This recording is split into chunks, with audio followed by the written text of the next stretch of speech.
মিষ্টির মধ্যে অন্যতম জিলিপি বা জালেবি। প্রায়শই সকালবেলায় এই মিষ্টিটি পাওয়া যায়, কিন্তু ভাবতে অবাক লাগে যে এটি ভারতীয় মিষ্টি নয়। দশম শতকের একটি বইতে জিলিপির আসল নাম পাওয়া যায়, যা হলো জুলবিয়া। ইরানে এই জুলবিয়া এখনও পাওয়া যায়। এমনকি ইরানে জুলবিয়াই নামে বিখ্যাত আমাদের জিলিপি। বিশেষ করে পার্সিদের নববর্ষের দিন এই মিষ্টি সব ঘরেই তৈরি করা হয়। তবে এই জুলবিয়া কিন্তু আমাদের জিলিপির মতো আড়াই প্যাচের নয়, এটির চেহারা খানিকটা ফুলের মতো।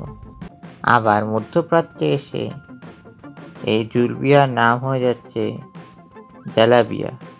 সেখানে চিনির রসের পরিবর্তে ব্যবহার করা হয় মধু ও গোলাপ জল।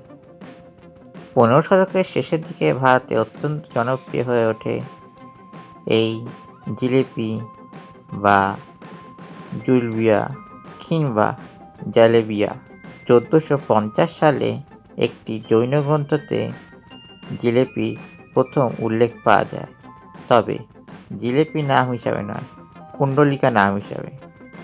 ভারতের বিভিন্ন জায়গায় ছড়িয়ে পড়ে এই জিলিপি। উত্তর ভারতে যেখানে জালেবি প্রচলিত, সেখানে দক্ষিণ ভারতে ব্যবহার করা হয় জিলেবি। বাংলায় আবার সেটা হয়ে যায় জিলেপি। আবার বাংলায় জিলিপি কখনো ছানারও হয়ে যায়। জিলিপির ইতিহাস শুনতে শুনতে খেয়েও নিন জিলিপি।